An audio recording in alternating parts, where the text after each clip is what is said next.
I'm pleased to welcome the awfully gifted Tori Amos to this program. The popular singer-songwriter has just released her 9th CD, which is receiving terrific reviews. The disc is called The Beekeeper. It is her 5th CD to debut in the Billboard Top 10, which puts her in the rarefied company of artists like Barbra Streisand, Janet Jackson, and Madonna. She's also the author of a new book called Tori Amos, Piece by Piece. But first, from the CD, The Beekeeper, here is some of the video for Sleeps with Butterflies.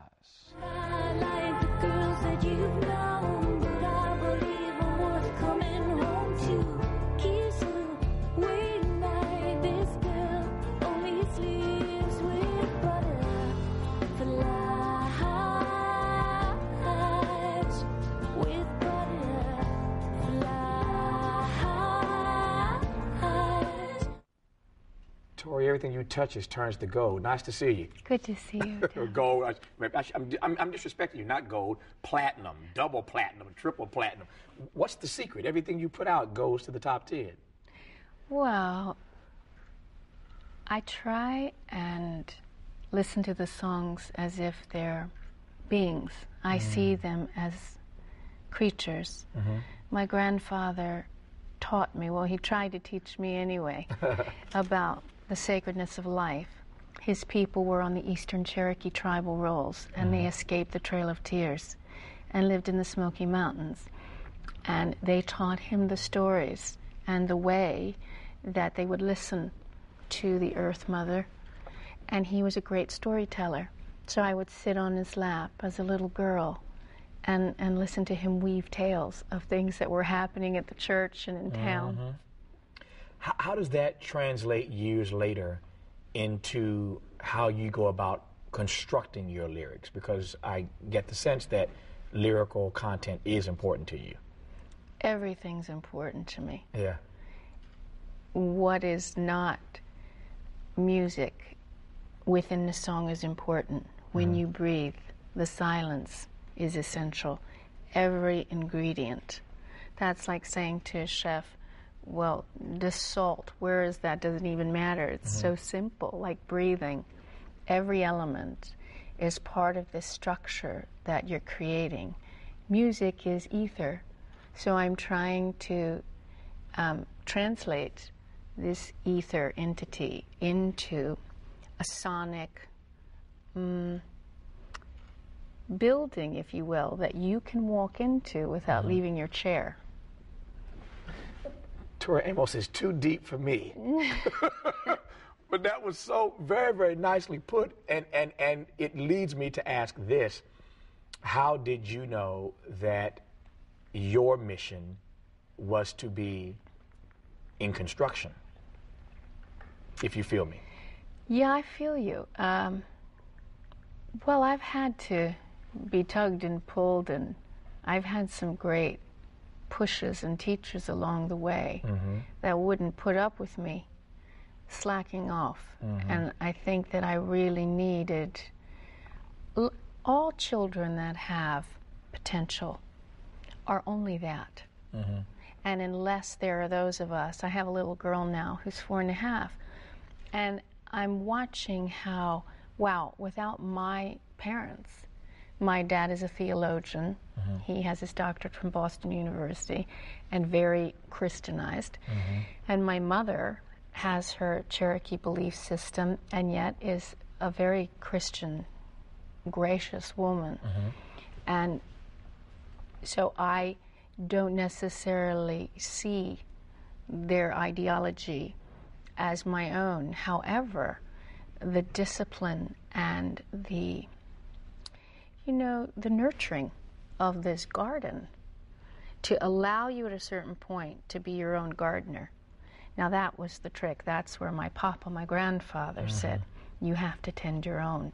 And I'm seeing with my daughter that now everything that we do is part of giving her the tools to either be a creative force or just kind of be not one. Yeah.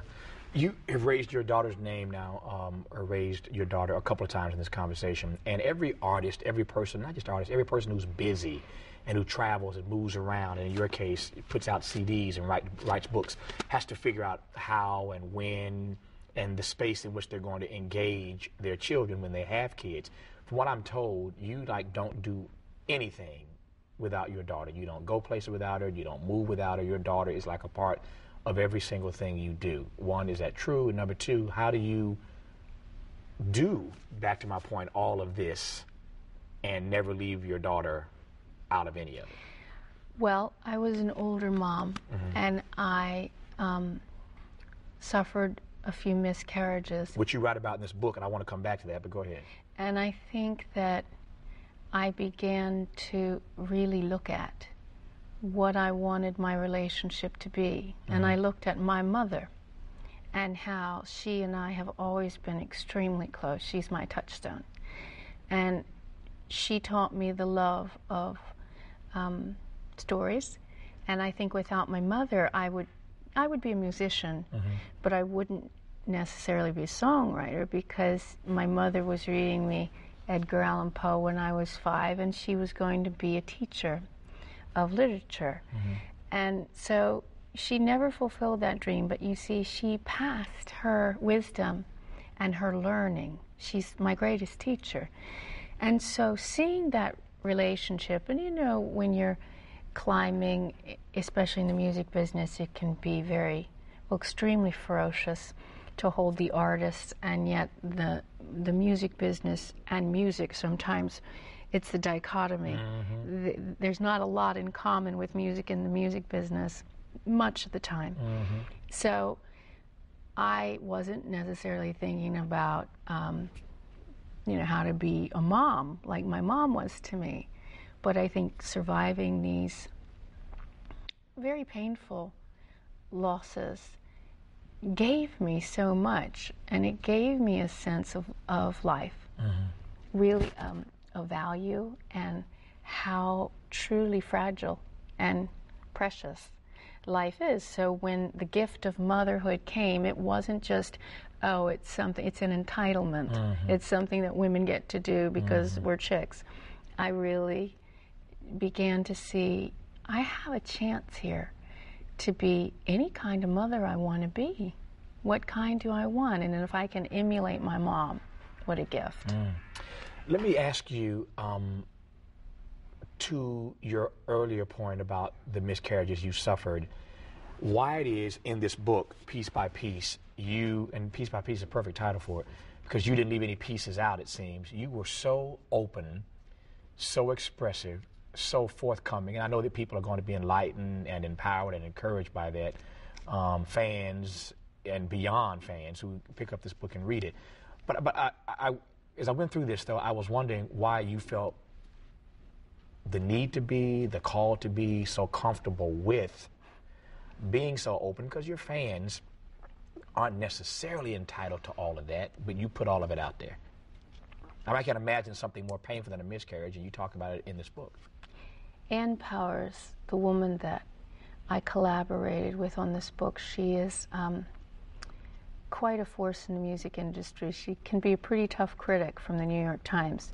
She's not there anymore. She's gone on to do other things now. And we started as acquaintances and ended up as dear friends. And she would say to me, look, I know that some things are hard to talk about, but you do talk about them in the songs. And this is an opportunity. We're just having a conversation. And maybe I felt a little more, I don't know, this illusion I painted for myself that I was writing at 4 o'clock in the morning in the middle of nowhere in Cornwall, England, before the cows were up next door. And you don't really think about the hundreds and hundreds of people that might be listening in on this conversation. You agree to let people in on this conversation between two women that have survived the music industry. Again, this paradox from the opposite side, the critic, the journalist, and me, the musician side. And yet we've both survived pretty harrowing experiences as women, and we're both mothers. And she said, this is really important because sometimes we're dehumanized. We become objects as the artist and the image, and we talk about that. But people need to know that an artist it's not a job. It's the artist's path. It's your life. But you're still a woman and a mother, and you go through what many other women do, but sometimes suffer in silence and don't talk about it. I'm so fascinated by this conversation, as I say from time to time on this program, that I could do it ad nauseum. Let me close our conversation, Tori, if I might, where I began the conversation. You were having so much success, the CDs, the music, the touring, the books, motherhood, so much success, and you seem to be having fun at it as well and enjoying it. Tell me how you process, this may sound strange, tell me how you process the success that you have. Why have you been so fortunate? How do you process that so much good, so many opportunities to do good have appeared for you, that you've been so fortunate? How do you process all of that? You seem to have a good handle on this. I think that my grandfather said to me something that is the greatest. It stuck with me. He said, you either at a certain point become a caretaker for the great mother, and as you walk around the wheel of life, around the medicine wheel, you start in the South and you move yourself around the wheel to different experiences. And at midlife, you can choose to be a woman bridging from the young to the old, and you can honor all of womanhood. Not wanting to be a youth anymore, because then that's jealousy, that's evil, that's anger, that's poison in your heart. And you can honor the great wisdom of the great grandmothers. And he said, if you can hold the space of you're either a caretaker in a loving, nurturing way, or you're a taker. So you're either a caretaker or a taker. Eventually. Yeah. Percentage more, 60-40, you're okay. I love this woman. Tori Amos, Piece by Piece, is the new book written along with Ann Powers, and the new CD, of course, as you know, The Beekeeper by Tori Amos. I am honored to have you on the program. Nice to meet you. And you. Pleasure's all mine. Wow, that's our show for tonight. A reminder, starting this weekend, you can catch me back on Public Radio, PRI, Public Radio International. Check your local listings. I'll talk to you on the radio very soon. But I'll see you back here next time on PBS. Until then, good night from Los Angeles. Thanks for watching. And as always, keep the faith.